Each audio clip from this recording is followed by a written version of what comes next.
Alhamdulillah, Alhamdulillahilladzi faddala bani Adam bil ilmi wal amali ala jami'il alam. Ashhadu an la ilaha illallah wahdahu la syarika lah, ar-rabbul akram, alladzi 'allama bil qalam, 'allama al-insana ma lam ya'lam. Wa ashhadu anna sayyidina wa nabiyyana Muhammadan abduhu wa rasuluh, sayyidul arabi wal ajam. Allahumma salli wa sallim wa barik ala sayyidina wa maulana Muhammad wa ala alihi wa ashabihi ya nabi'il ilmi wal hikam. Amma ba'd, faya ayyuhal muslimun, usikum wa iyaya bitaqwallahi wa ta'atihi, faqad fazal muttaqun wa khasiral kafirun. Hadirin kaum muslimin rahimakumullah, segenap jamaah Masjid Jami' Al-Ibadah yang saya muliakan, mudah-mudahan kita termasuk yang dimuliakan oleh Allah Subhanahu wa Ta'ala. Amin ya rabbal alamin. Dengan mengucapkan syukur alhamdulillah, di siang Jumat ini Allah masih memberikan kepada kita kesehatan, kesempatan dan kekuatan sehingga bisa berkumpul kembali di ruangan masjid yang kita cintai, Masjid Jami' Al-Ibadah, untuk sama-sama melaksanakan salah satu kewajiban kita kepada Allah, yaitu kewajiban sholat Jumat. Penuh harapan kita semoga sholat yang nanti kita akan laksanakan dan yang telah kita laksanakan dan seluruh amal ibadah kita, mudah-mudahan dengan kemurahan Allah diterima semuanya dan dibalas dengan balasan dan imbalan pahala yang sebesar-besarnya. Semoga Allah ampuni kekurangan, kesalahan dan dosa-dosa kita, dan semoga terus Allah bukakan pintu hati dan pikiran kita sehingga dengan mudah kita dapat menyerap dan menerima ilmu-ilmu dan petuah-petuah agama. Amin ya rabbal alamin. Hadirin saudara-saudara kaum muslimin rahimakumullah, ada firman Allah yang sering kita dengar, yang tidak asing lagi di kuping kita, yaitu firman Allah yang berbunyi, ku ampusakum wa ahlikum naro.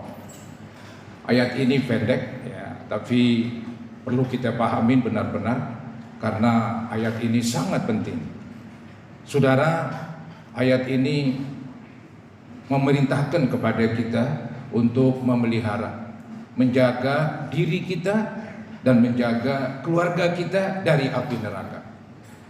Kita sebagai pimpinan rumah tangga ya, sudah semestinya menjaga mereka, menjaga istri dan menjaga anak-anak kita jangan sampai masuk ke neraka.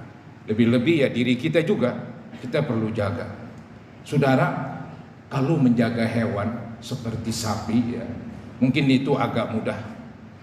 Cukup kita ikat di kandang, kita berikan makan secukupnya, maka dia akan diem, nggak macem-macem.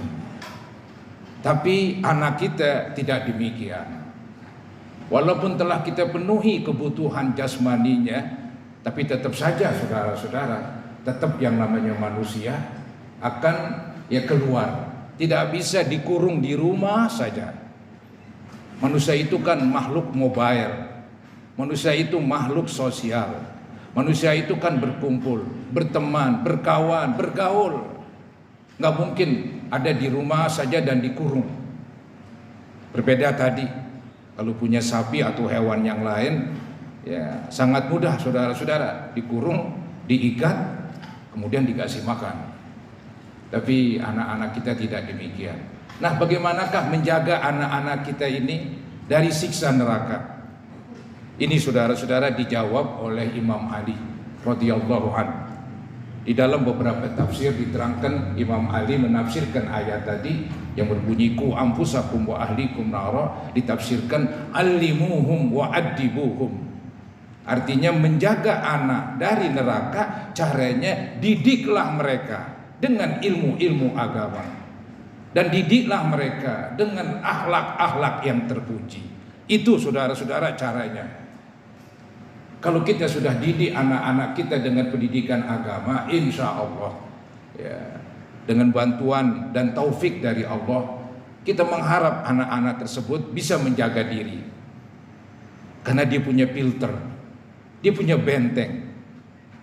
Benteng dan filternya adalah ilmu agama.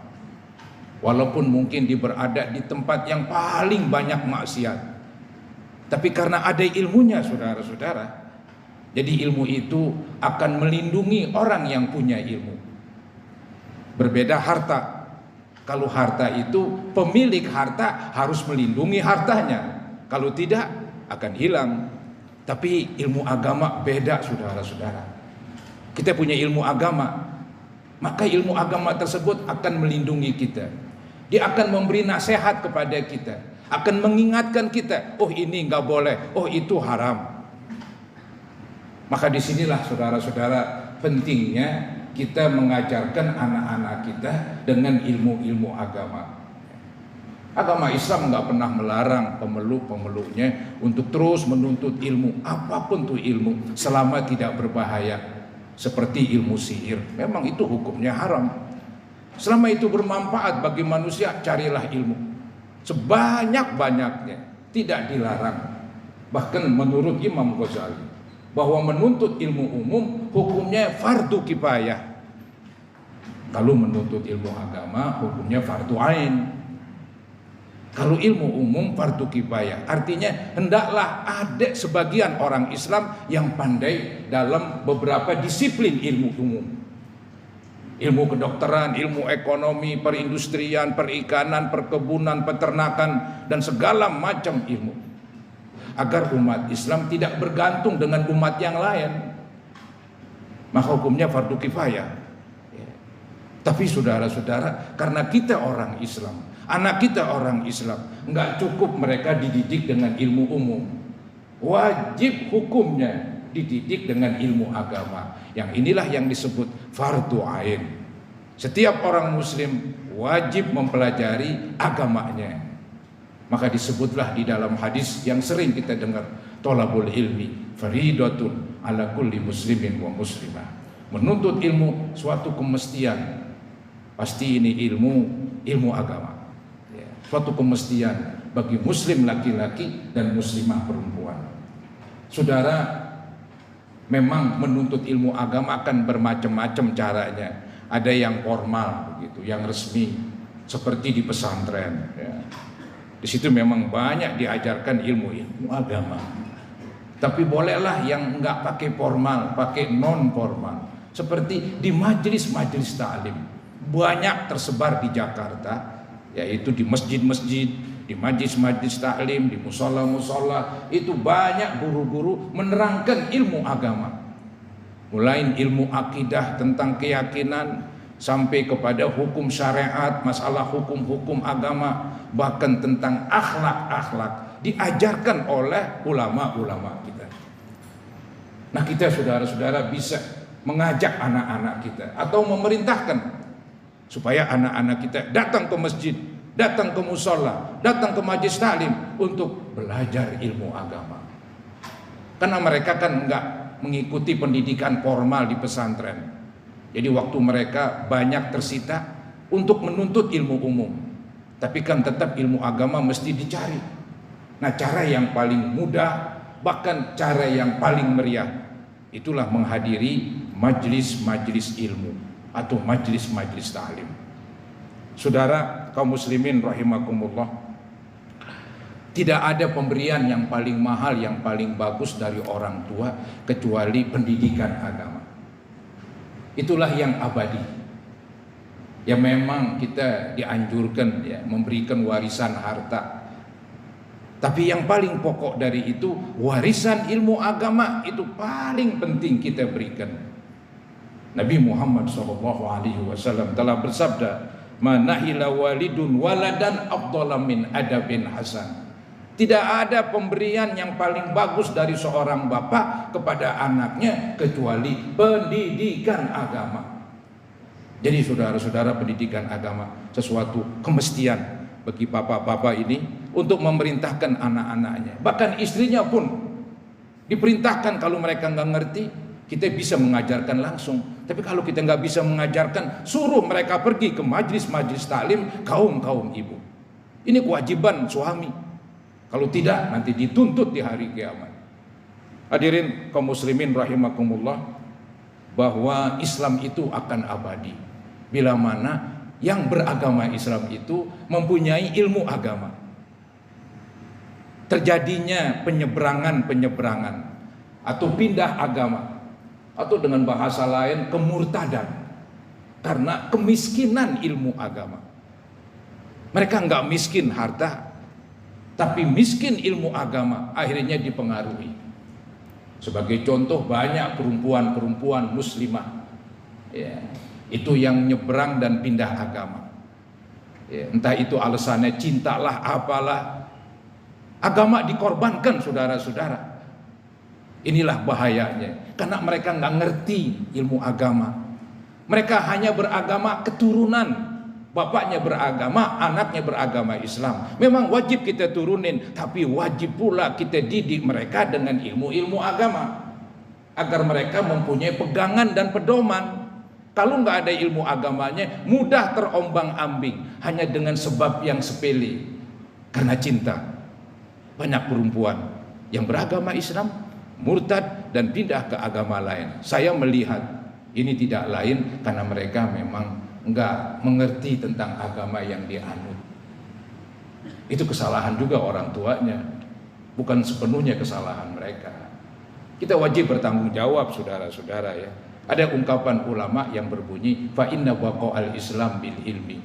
Sesungguhnya abadinya agama Islam dengan ilmu, baik abadi secara individu ataupun secara bangsa.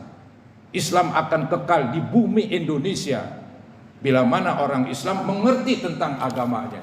Tapi bila mana orang Islam nggak mengerti agamanya, maka mungkin tidak mustahil Islam di Indonesia jadi minoritas. Itu nggak mustahil, saudara-saudara. Jadi dari sinilah wajib kita ini sebagai seorang bapak bimbing mereka untuk ya, menuntut ilmu agama, ya, baik formal ataupun non formal. Yang penting tugas kita jalankan. Mereka nggak cukup diberikan tentang kebutuhan dari sandang, pangan, dan papan, tapi kebutuhan dari jiwanya ini, ilmu agama, perlu diberikan. Itu kewajiban kita, saudara-saudara. Ya, mudah-mudahan Allah Subhanahu wa Ta'ala senantiasa memberikan kepada kita rezeki yang banyak, yang halal, untuk beribadah dan untuk mendidik putra-putri kita. Amin ya Rabbal Alamin. Dan semoga putra-putri kita menjadi putra-putri yang solihin dan solihat, menjadi anak-anak yang baik, yang benar, dan menjadi anak-anak yang sehat dan segar-bugar. Amin ya Rabbal Alamin. A'udzubillahi minasyaitonirrajim. Bismillahirrahmanirrahim. Wallahu akhrajakum min butuni ummahatikum la ta'lamuna syai'a wa ja'ala lakumus sam'a wal absara wal af'ida la'allakum tashkurun. Barakallahu li wa lakum bil Qur'anil azim wa nafa'ani wa iyyakum bima fihi minal ayati wa zikril hakim wa taqabbala minni wa minkum tilawatahu innahu huwas samiul alim. Aqulu qawli hadza wa astaghfirullah li wa lakum wa liwalidayya wa liwalidikum wa li jami'il muslimina wal muslimat wal mu'minina wal mu'minat fastaghfiruhu innahu huwal ghafurur rahim.